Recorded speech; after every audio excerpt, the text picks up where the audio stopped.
Once upon a time, long, long ago. The movie starts out, and Ben, the son of Beauty and the Beast, is being crowned or is going to be crowned king at the age of 16. So you already know what kind of movie you're in for. They are crowning a 16-year-old boy king of the entire kingdom. So, being 16, he makes his first decision, which personally I think is a very terrible one, of inviting the kids of the villains who live on the Isle of the Lost, an island the across a little, some water from Oradon itself. He makes the arbitrary decision of inviting the child of Jafar, the child of Cruella Deville, sorry, the evil queen, and Maleficent. And of course, his parents react like Maleficent because she's literally a sorceress. Like she doesn't even need weapons or anything. She has powers, magic powers. So I think she's the final boss of something. You don't go for her first, but well, he decided to invite her daughter. So next, we meet the four main villain descendants, and we have, in order of how much I personally like them, we have Jay, we have Carlos, we have Evie, and then we have Mao. They found out that they've been chosen to go to Oradon Prep, the school, the high school sort of in Oradon. And then, yes, so Maleficent tells them how she's going to take advantage of the situation.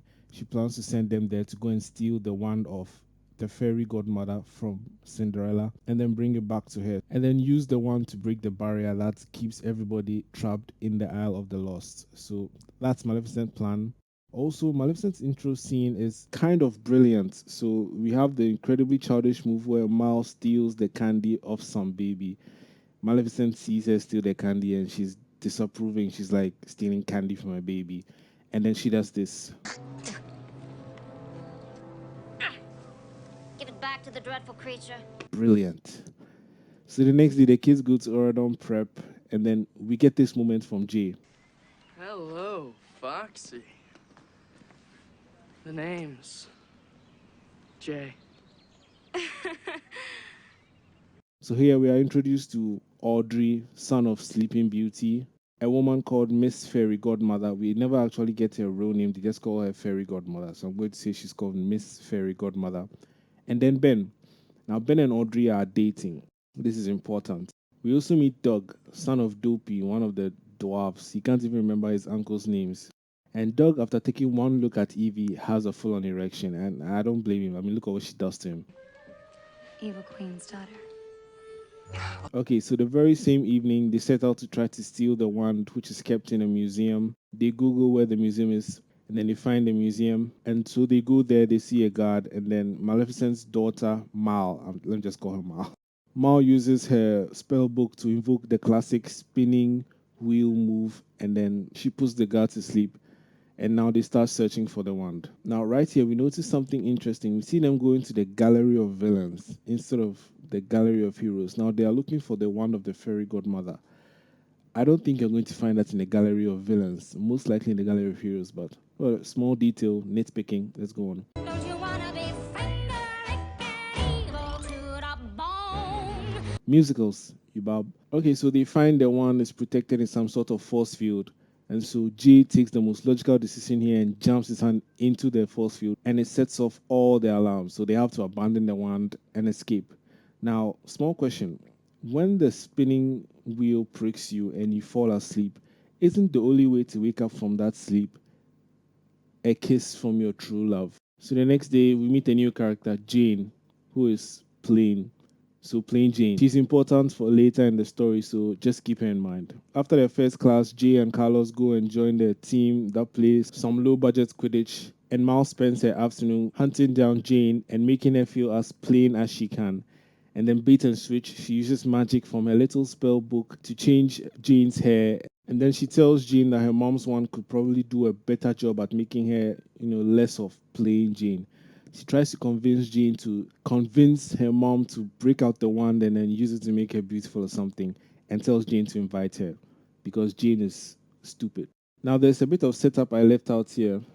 Cruella Deville has managed to convince her son Carlos that dogs are vicious because of whatever the dogs did to her in the 101 Dalmatians. I've never seen that movie. So if anybody knows what exactly the dogs did to her, please tell me in the comments below. I can't be bothered to watch it right now, maybe later. Bearing that in mind, Carlos is just vibing, after playing that low budget Quidditch. Ben decides to help him train to get better at the game. And then the campus dog just decides to come say hi to Carlos. And because of what Cruella has done to her son, Carlos decides that the dog is out for blood and then decides to run away. But then later on, Ben catches up to him and then helps Carlos find out that dogs aren't that bad. And then he and Dude, the campus dog, become sort of attached. They become sort of like best friends. Evie, on the other hand, has always been super obsessed with finding herself a prince so that she can live in a castle. Classic gold digger, which leads us to this scene. I'm not that smart. Oh, come on. No, really, I'm not. But I'm really good at sewing and cooking and cleaning. You know, like your mother, Cinderella, without the ratty dress. Also, here we learn of the coronation ceremony where the fairy godmother will take out the wand in order to bless, or I don't know, knight Ben, King Ben, as he's becoming king. And so, Evie keeps that in mind. Later on in the day, Jane is going to show her new hair to all her friends, and then Mulan's daughter, Lonnie, decides that she also wants new hair. So she comes over to Mal, and then, Mal uses a spell book to give her new hair. And then she decides the only thing left for her to be cool is to rip her dress. If it was that easy. Yeah. So Ben comes over to see how they are, and then Mal asks him if, the most logical question she can ask right now is, hey, during the coronation, when you are being crowned king, can we stand right in front of the crowd so that, we'll have a clear view of you? And basically that's what she said. Do you think that it's a possibility that the four of us could stand in the front row next to the fairy godmother just so we could soak up all that goodness? And Ben, who should really be picking up the bad vibes by now, is like, oh no, it's only my girlfriend and then my parents. And so I believe you can assume what happens next. Well, a love spell, of course. Mal makes some edibles, spikes them really good and gives them to Ben, who quickly falls in love with her and promptly treats us to this beautiful piece of cringe. I feel like singing your name. No, no. How you feeling, bro? Next scene, and then the boys are playing that low budget Quidditch again, and then they win the game because Jay has joined them now, so now they're like unbeatable. And then Prince Ben is already reasonably baked from that edible that was given to him, and then he decides to do this. Give me an M! Give me an A! Give me an L! What does that spell? Come on, I can hear you! I love you, Mel. So now the completely baked Ben decides to ask Mal out on a date. Mal is obviously going to say yes. So he takes her to this, beautiful lake with some platform in the middle that they can stand on and do their things. So yeah, they have a date. It's going kind of awkward at first, and then Ben decides that, you know what, I'm going to take a swim in the lake. Mal is like, fine, you go, I'll vibe out here, and then we get this. Is this just a dream? Oh, yeah. If only I could read the signs in front of me. So apparently she's falling for Ben, which doesn't make sense because she's just here to get the wand. She just spiked his cookie, made her fall in love with him, and then 1 day later she's falling in love with him too, which is weird. But then she's supposed to be 15, and then a guy with the 2012 Justin Bieber haircut is moving to her heart. So like I understand why she'll fall for that. All right, so the coronation is coming up soon, and then the kids make their plan on how they're going to steal the wand in front of everybody. But then that night, as they are going to bed, there are shots of them feeling confusion, some doubts, because they've started developing connections. Evie, I missed this out. Evie is finally finding out that she doesn't need a prince. She doesn't have to be the dumb brunette, which is a nice twist on what is usually the dumb blonde. Carlos has found out that dogs are not so bad, and then his best friend is now a dog. Jay has found out that he likes being in a team, he likes helping out people and stuff like that. And Mal, for some reason, has now fallen in love with Ben. So, understandably, they're all having doubts. The day before the coronation, Ben tells his parents about Mal, and they are shocked. They probably do not like it very much. But then they invite her to some lunch. Yeah, they invite her to lunch, and then we get this scene, which is a little bit peculiar. I don't know. I see something wrong with it. So apparently, this woman, this lovely woman right here, is the mother of Snow White. Does anyone else see an issue here, or is it just me? I mean, this is Snow White, and this is who's supposed to be her mother.